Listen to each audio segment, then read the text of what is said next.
presencial. Bastante relevante el hecho de que presencialmente ahí le tienen, Zelensky esté en la ONU. Nos vamos a ir hasta allí, nos vamos con Zelensky, escuchamos al presidente ucraniano en Naciones Unidas. Escuchamos a Zelensky.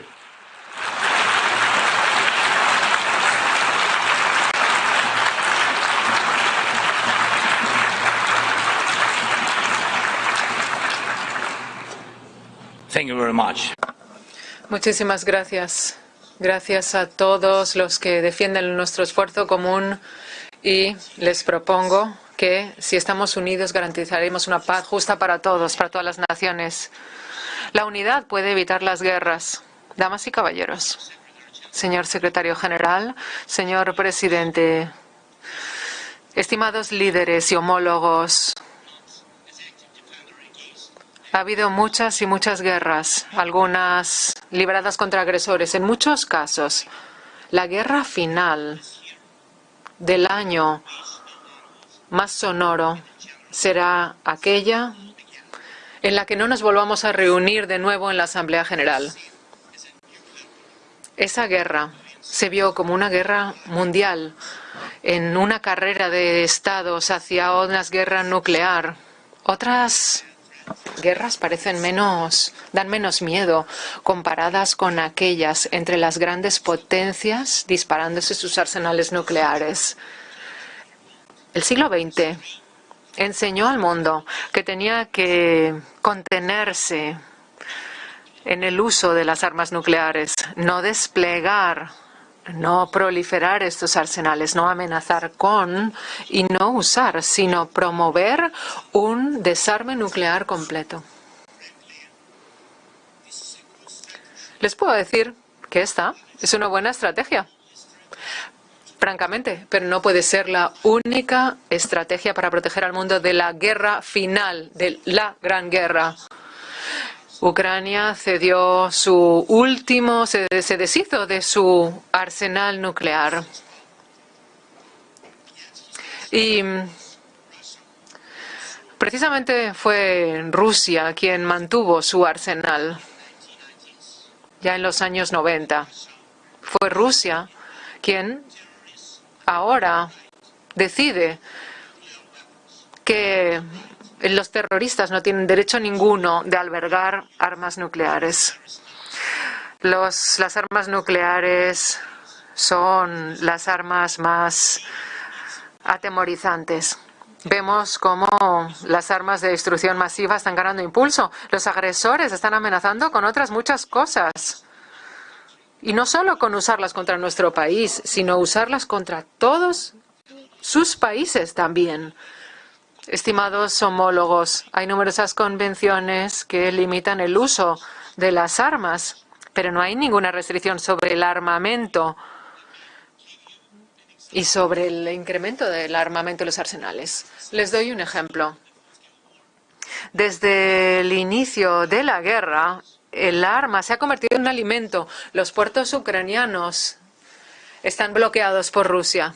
Hasta nuestros puertos en el Danubio son ahora blanco de misiles y de drones rusos. Y queda claro, el intento de Rusia de usar la escasez alimentaria como arma para conseguir más reconocimiento para algunos, si no todos, de los territorios que ha capturado. Rusia está librando una guerra, una crisis alimentaria como arma, y su impacto se deja sentir desde las costas atlánticas de África hasta el sudeste asiático, y esa es la amenaza, esa es la envergadura de la amenaza. Y quiero darle las gracias a todos los líderes que respaldaron la iniciativa de cereal del Mar Negro para aportar cereal desde Ucrania a otras partes del mundo. Muchísimas gracias.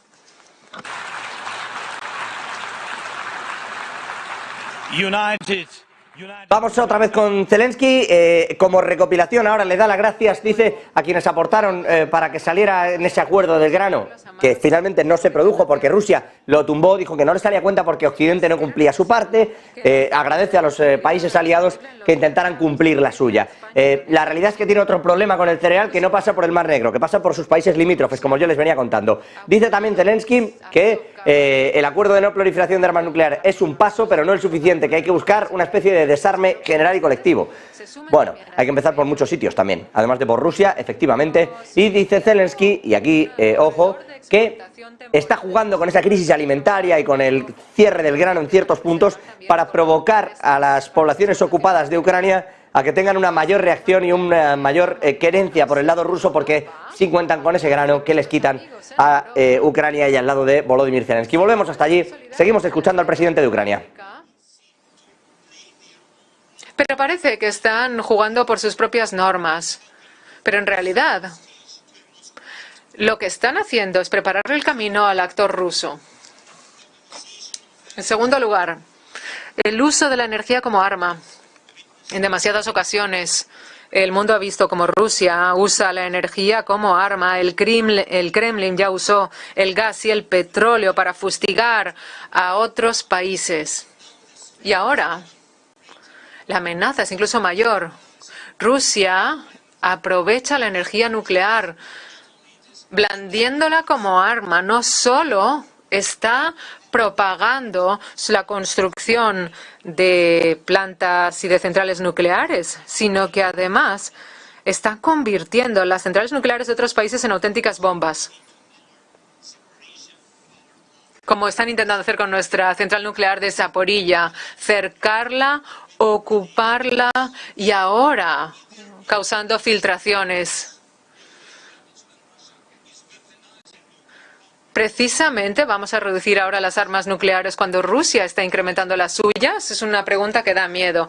La seguridad global, la arquitectura de seguridad global en realidad no nos protege de esos riesgos de radiación tan amenazantes. Tampoco hay rendición de cuentas por las filtraciones radioactivas que se están produciendo. Y los afectados son niños. Niños. Hay grupos terroristas que están raptando a niños para ejercer presión a sus familias, a sus sociedades.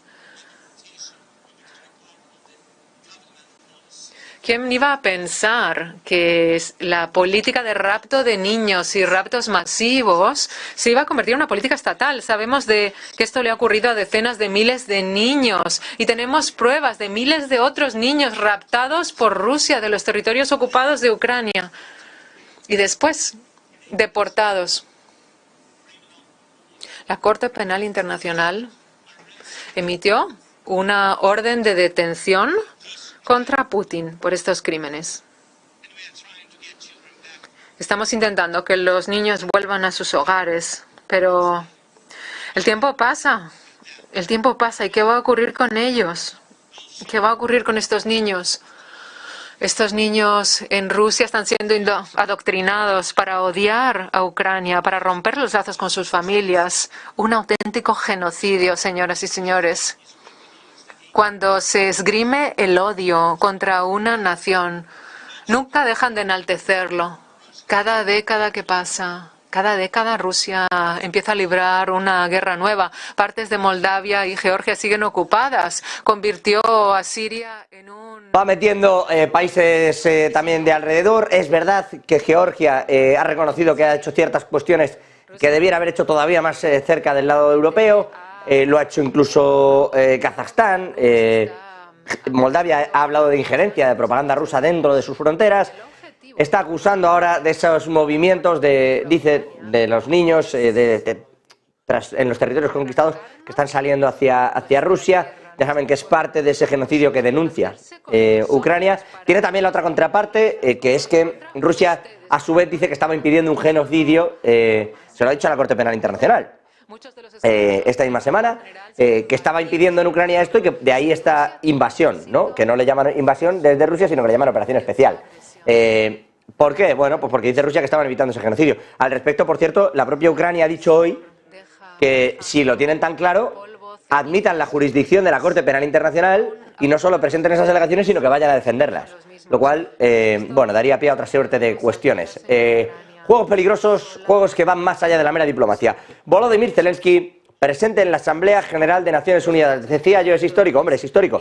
Al final, que esté presencialmente allí, invitado evidentemente por Estados Unidos, de la forma en la que lo está y con la protección y la seguridad que está, no deja de ser histórico, sobre todo por lo que supone para Rusia que Zelensky esté en un foro como este y hablando de esta manera.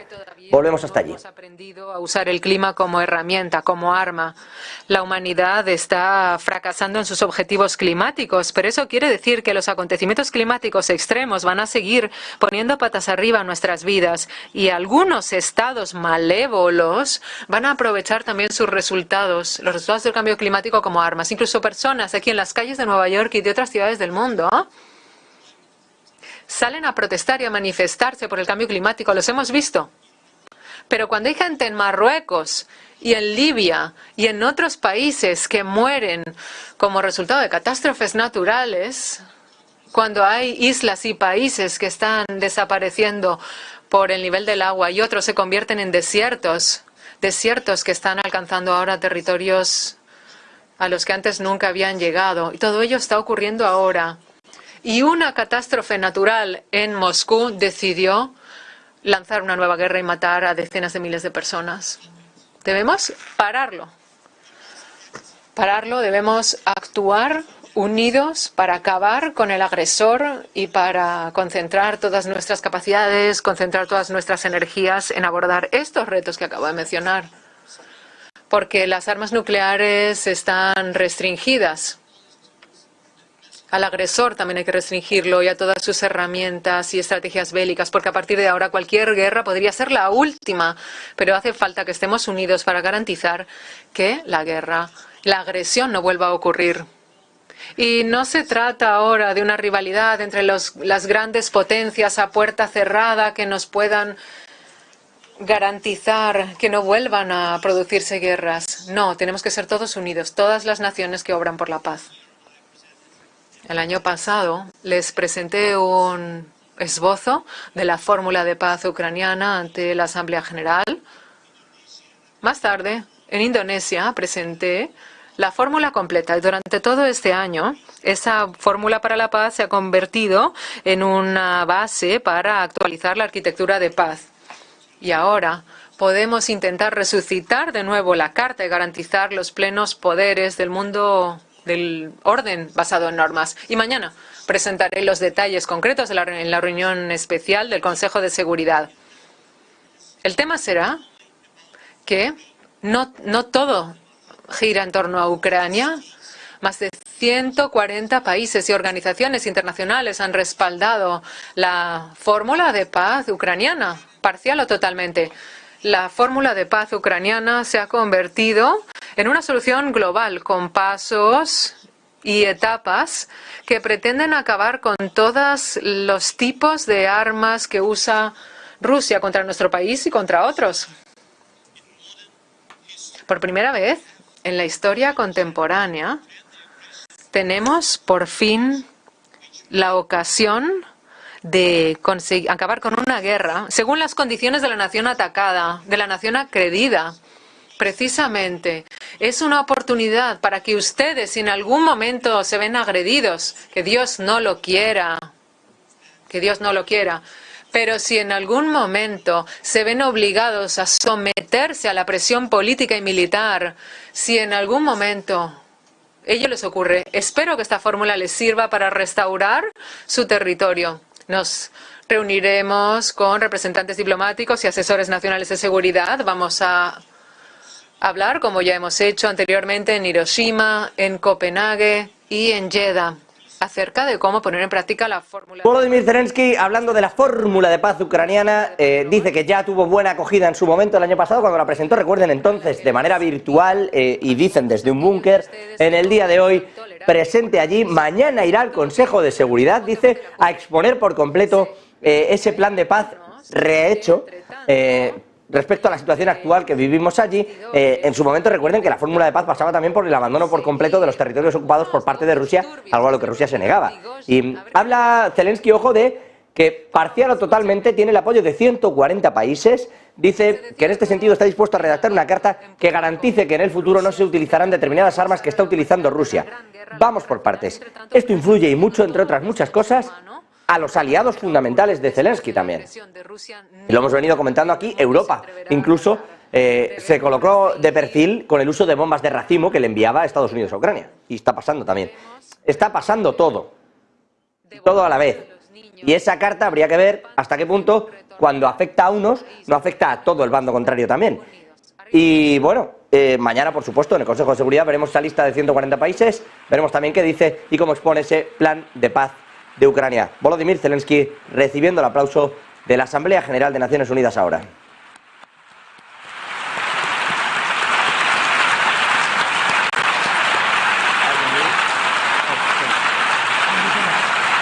On behalf of the Assembly